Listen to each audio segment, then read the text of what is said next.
जहां हुए बलिदान मुखर्जी, वो कश्मीर हमारा है। विचारों की एक ज्वलंत मशाल, राष्ट्र प्रेम की जिंदा मिसाल, न झुके रुके न डरे कभी, की देशभक्ति की जड़ें गहरी, दिया एक देश, एक विधान, एक प्रधान, एक निशान का स्वर, भारत के वीर सुपूत अमर, उन श्यामा प्रसाद मुखर्जी को करते भावों से नमन सभी। डॉक्टर श्यामा प्रसाद मुखर्जी का जीवन विद्या, वित्त और विकास, इन तीन मूलभूत चिंतन से जुड़ी धाराओं का संगम था। श्यामा प्रसाद 77 नंबर आशुतोष मुखर्जी रोड में वो जन्म लिए थे। यही वही बिल्डिंग है। उनका 3 सिस्टर और 4 भाई लोग, सभी लोग वहीं पर पैदा लिए थे।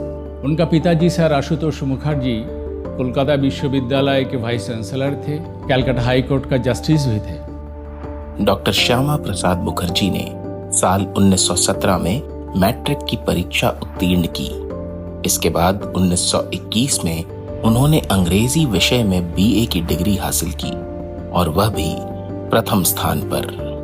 और एमए में बांग्ला था, क्योंकि कोलकाता यूनिवर्सिटी में वही पहले बार सर आशुतोष बांग्ला को इंट्रोड्यूस कर रहे हैं एज ए सब्जेक्ट, लेकिन कोई स्टूडेंट नहीं था। तो सर आशुतोष अपना पुत्र के ही पहले बलिदान दिए और श्यामा प्रसाद एमए में भी फर्स्ट क्लास पास हुए थे। इस बीच अप्रैल 1922 में उनका विवाह सुश्री सुधा देवी जी से हुआ। श्यामा प्रसाद का जब 23 साल उम्र है तब सर आशुतोष का अचानक पटना में देहांत हो गया था।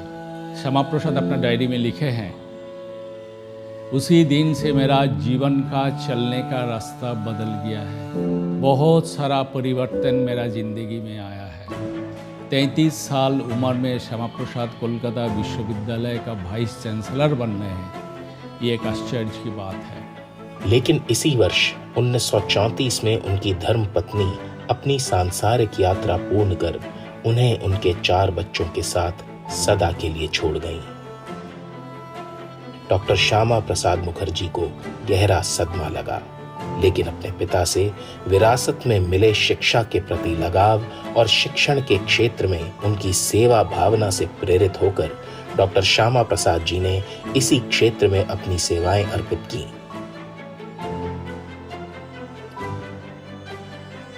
और 1935 में पहली बार विश्वविद्यालय ने अपना स्थापना दिवस पालन किया। उनके कार्यकाल में उन्होंने शुरू किया।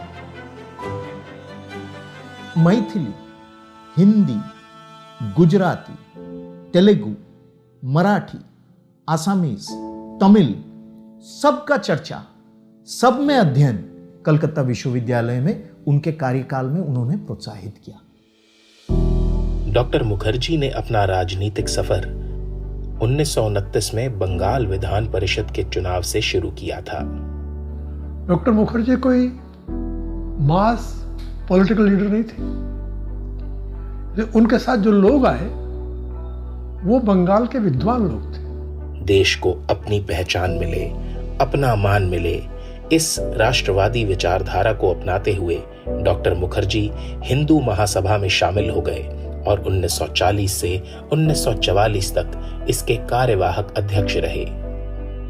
वो बंगाल के फाइनेंस मिनिस्टर बने at the young age of 41 and one of the best performing ministries ये था उस समय। बंगाल फेमीन जो हुआ फिर 43 में, तब तो वो सरकार में नहीं थे। एज एन इंडिविजुअल वो एकदम कूद पड़े फेमीन रिलीफ में, भूखमारी में। वो भयानक काम किया।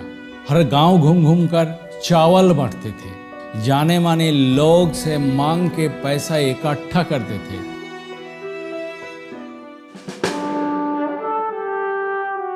आजादी के बाद डॉक्टर श्यामा प्रसाद जी भारत की पहली अंतरिम सरकार में उद्योग और आपूर्ति मंत्री बने। इस पद पर रहते हुए उन्होंने चितरंजन लोकोमोटिव फैक्ट्री और सिंदरी फर्टिलाइजर कॉरपोरेशन जैसी बड़ी संस्थाएं स्थापित करके भारत के औद्योगिक विकास की नींव रखी। 1950 में डॉक्टर मुखर्जी ने दिल्ली समझौते के खिलाफ कैबिनेट मंत्री के पद से इस्तीफा दे दिया। इस्तीफा देने के बाद उन्होंने 1951 में राष्ट्रीय स्वयंसेवक संघ के समर्थन से भारतीय जनसंघ की स्थापना की। जनसंघ बनने के बाद पहला काम कश्मीर बचाओ और इसके लिए एक देश में दो निशान, दो प्रधान, दो विधान नहीं रहेंगे, यह कहते हुए डॉक्टर मुखर्जी ने कश्मीर में प्रवेश किया। भारत हमेशा ही श्यामा प्रसाद मुखर्जी का ऋणी रहेगा, क्योंकि आज जो आधा पंजाब और आधा बंगाल हमारे पास है वह उन्हीं के परिणामों के स्वरूप ही हमारे पास है। हमारे डॉक्टर श्यामा प्रसाद मुखर्जी बंगाल में जन्मे थे, लेकिन कश्मीर के लिए उन्होंने अपना प्राण त्याग दिया।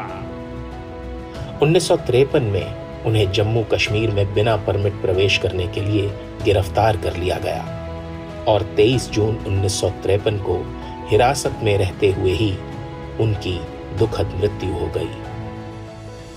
उनका एक ही लक्ष्य था, एक भारत, एक संविधान, एक भारत श्रेष्ठ भारत, तो उसके लिए एनीथिंग। देश की अखंडता के लिए शहादत देने वाला ये प्रथम राजनेता है। उनकी वो जो निर्भीकता है, उनकी व्यवहारिकता है, उनकी दूरदर्शिता है, वो उनको अन्य राजनेताओं से अलग बनाती है। एक महान देशभक्त, शिक्षाविद, सांसद और कुशल राजनेता के रूप में भारतीय राजनीति के इतिहास में उनका बहुत महत्वपूर्ण स्थान है, जो आने वाली कई पीढ़ियों को देश सेवा के मार्ग पर चलते रहने के लिए प्रेरित करता रहेगा।